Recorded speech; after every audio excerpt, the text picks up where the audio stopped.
Por isso, eu vou falar com vocês sobre os primeiros 1000 dias de vida de um ser humano. Hoje irei falar, durante aproximadamente 20 minutos, sobre o que acontece durante a fase uterina, a nossa vida dentro da barriga das mães. Nesta fase, durante o nosso desenvolvimento, acontece algo fabuloso, algo que observamos em muitas espécies, mas que tem uma, um real valor no ser humano por aquilo que nós somos e aquilo que nós desenvolvemos.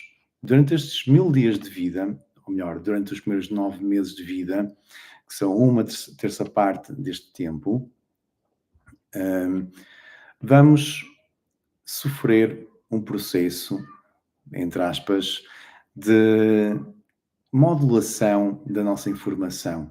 Ou seja, trazindo ao português, nós carregamos toda uma genética. Os genes, se já ouviste falar sobre eles, contêm a nossa informação de espécie, tudo aquilo que devemos ser, se temos cor de olhos verdes ou azuis, a cor da pele, o corpo funciona, número de dedos nas mãos, nos pés, tudo isso está codificado. Assim como está codificado também muita outra informação, como por exemplo a quantidade de insulina que podemos produzir, se devemos ser muito relaxados ou muito nervosos perante situações que desconhecemos.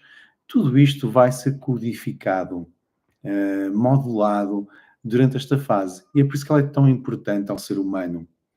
Ou seja, temos nós todos um processo de programação epigenética que vai começar exatamente no dia 1, no dia em que o ovo se forma.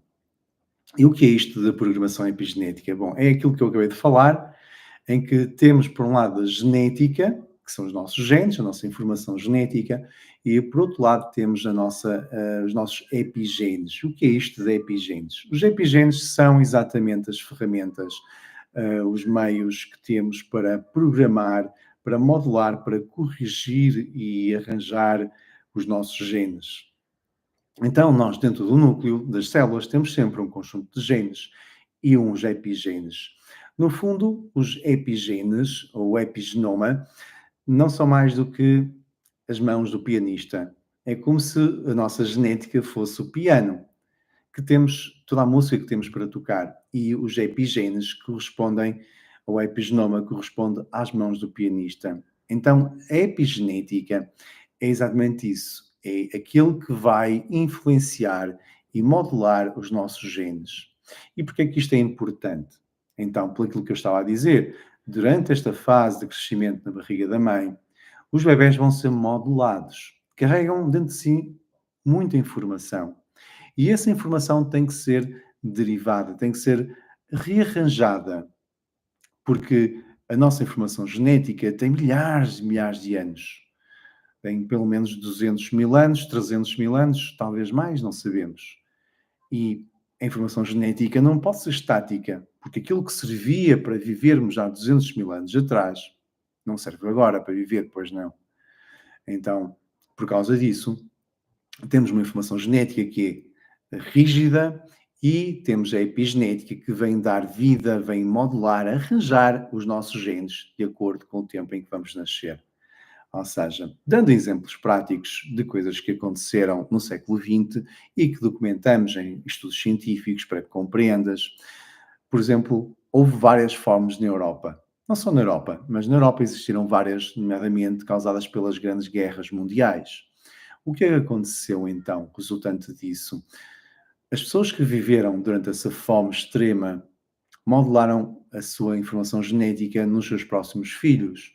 Ou seja, os seus filhos foram crescer dentro de um ambiente em que a sua epigenética lhe dizia aos seus genes que vamos nascer numa altura em que há pouca glicose, há poucos carboidratos. Por isso é melhor termos cuidado e termos muito ávidos de absorver todos aqueles que existirem. E foi isso que aconteceu. Ou seja, esses filhos dessas pessoas que passaram muita fome nascem com maior tendência a serem obesos e com risco de diabetes também. Mas pior ainda são os seus netos, que nascem ainda com mais capacidade e mais risco de serem obesos e diabéticos. Então, como podes ver, por vezes somos ou temos mais tendência à obesidade, não tanto pelas nossas escolhas, mas pelas aquilo que sucederam com os nossos antepassados. Por isso é normal que algumas pessoas engordem mais facilmente e não seja culpa delas. É culpa sim de tudo aquilo que viveram, aquilo que aconteceu com os seus antepassados. Porque a epigenética traz esta coisa fantástica de modular os nossos genes, de influenciá-los ao longo das últimas gerações. Por isso é que também falamos em epigenética transgeracional, que é aquilo que acontece ao longo das gerações anteriores. Por isso, sim, aquilo que os nossos avós viveram pode nos estar a influenciar a nós. E assim como aquilo que nós fazemos com a nossa vida vai influenciar os nossos filhos e os nossos netos. E é por isso que a epigenética é tão importante, não achas? Agora, vou-te dar um outro exemplo. Vou dar um exemplo, por exemplo, daquilo que aconteceu no Ruanda, nos anos 90 do século XX. Houve um genocídio, talvez não te recordes ou não tivesses nascido, mas houve um genocídio muito grande em que morreram, penso que na ordem dos milhões de pessoas que foram basicamente assassinadas. O que aconteceu? Aconteceu que estamos a ver a nascer crianças no século XXI que trazem stress pós-traumático ainda. Isto como é possível se nem sequer viveram nessa altura? Por este efeito da epigenética, aquilo que as mães viveram, todo o seu medo, o trauma, todo esse, esse sofrimento extremo de serem mortas ou de verem morrer pessoas que eram queridas, passou para dentro das suas barrigas, influenciando os seus filhos ou as suas filhas, que depois foram pais e mães e que estão a nascer agora crianças, que trazem ainda um certo transtorno pós-traumático.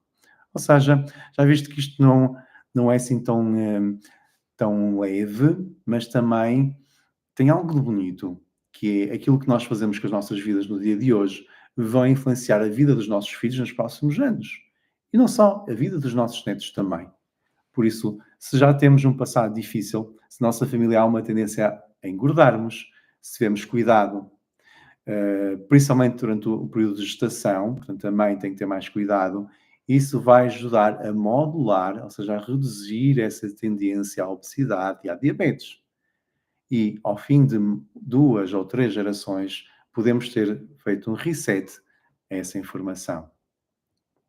Então, por isso é tão importante o período da gravidez. Por isso é tão importante também que a mãe, durante este período, tenha uma dieta adequada, que não engorde demasiado. Parem com esta ideia de que é normal estar grávida, pode comer o que quiser. Ou é normal estar grávida, pode engordar quantos quilos quiser. Claro que não é normal.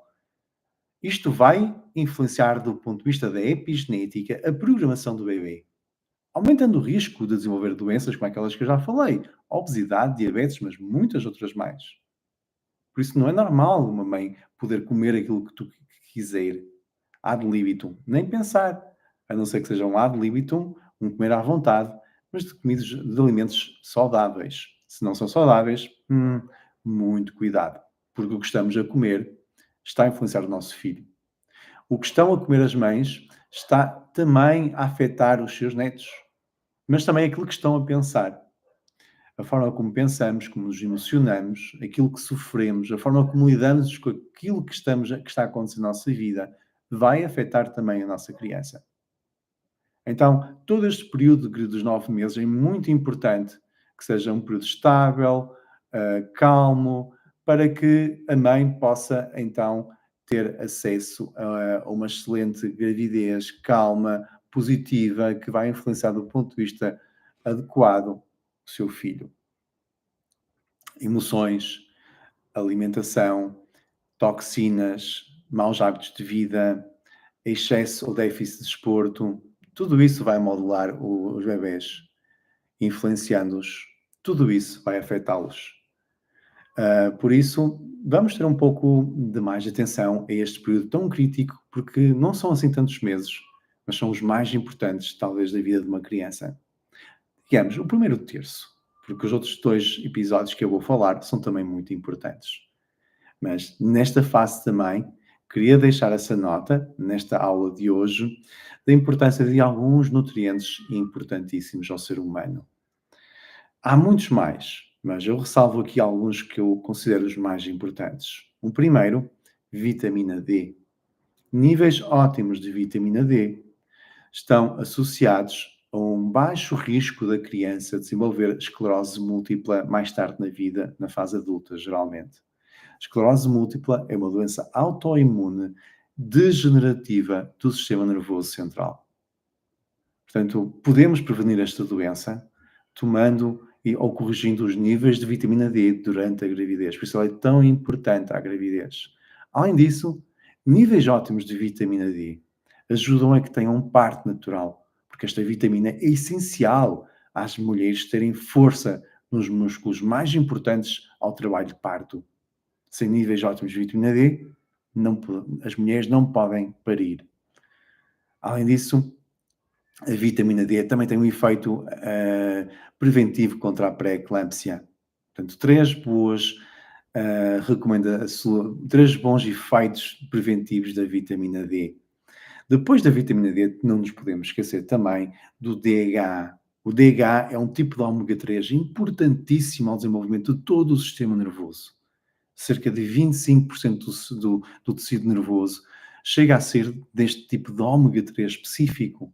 Ele é tão importante à criação de um super cérebro.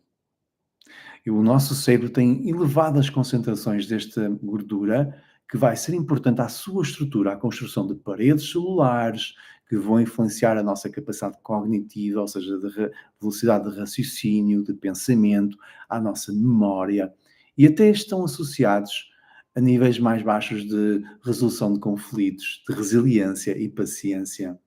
Hoje em dia sabemos que as crianças que nascem ou que crescem num ambiente, na barriga da mãe, rico nesta gordura ômega 3, têm, pois, muito mais network de neurónios, ou seja, os neurónios fazem mais ligações e têm, geralmente, também depois, mais tarde na vida, durante a sua infância e adolescência, também melhores níveis de serotonina, dopamina e outros neurotransmissores. É a gordura mais importante ao cérebro, por isso nunca deveria faltar. Além disso, não pode faltar o iodo, que é muito importante a todo o processo de crescimento do tecido nervoso, a mielinização, ou seja, a formação da camada protetora dos neurónios que correm longas distâncias, tem que ser coberta com uma camada isoladora, que é basicamente construída também por estímulo de uma substância que contém iodo. E por último, não pode faltar o ácido fólico, ou melhor dizendo, o folato. Não deveríamos confundir ácido fólico com folato, porque não são a mesma coisa. Ácido fólico podemos dizer que é man-made, ou seja, feito pelo homem. Não ocorre naturalmente. E, por causa disso, há mulheres que não conseguem converter ácido fólico em folato. Eu já assisti a vários casos deste tipo, de mulheres que tomavam ácido fólico e que tiveram de interromper a gravidez porque estavam com o bebê tinha espinha bífida. Isto poderia ser facilmente corrigido se, em vez de ácido fólico, as grávidas tomarem folato. Folato ou tetraidrofolato é o ácido fólico biologicamente ativo, aquele que nós utilizamos e que nós precisamos, e como eu expliquei, nem todas as pessoas conseguem converter ácido fólico em folato, numa passagem assim tão simples quanto parece. Por isso, espero que tenha gostado, que tenhas retirado aqui muito sumo, muita informação, não só sobre que suplementos são mais importantes, mas também sobre a importância deste período, da estabilidade das emoções da mãe, de não estar exposta a muitas toxinas, de não estar exposta a alimentos errados e ter uma boa alimentação. Porque tudo isto vai ser importantíssimo para a programação dos genes do bebê. Sim, talvez não soubesses, mas como vês, nós podemos programar os nossos genes. E aqui que começa o primeiro passo para sermos adultos super saudáveis, resilientes e que vão viver muitos bons anos. Claro que se tivermos um início de vida errado, se começamos aos trambolhões, com problemas de saúde, com má programação, porque as nossas mães sofreram muito, foram vítimas de guerra, de fome ou outro tipo de violência, Há sempre coisas que podemos fazer mais tarde na vida, podemos sempre consertar. Mas, como é óbvio, quanto melhor começamos, mais hipóteses temos de acabar também bem, ou não é? Bem, espero que tenhas gostado e espero ver-te também na aula da manhã sobre os primeiros 12 meses de vida fora da barriga da mãe, ok? Porque já temos 9 meses no momento em que nascemos. Uns mais, outros menos, mas vamos considerar de 9 meses. Então amanhã vamos ver o que é que acontece. O que é que vamos programar no primeiro ano de vida após o nascimento. Espero que tenhas gostado e conto contigo amanhã. Até já.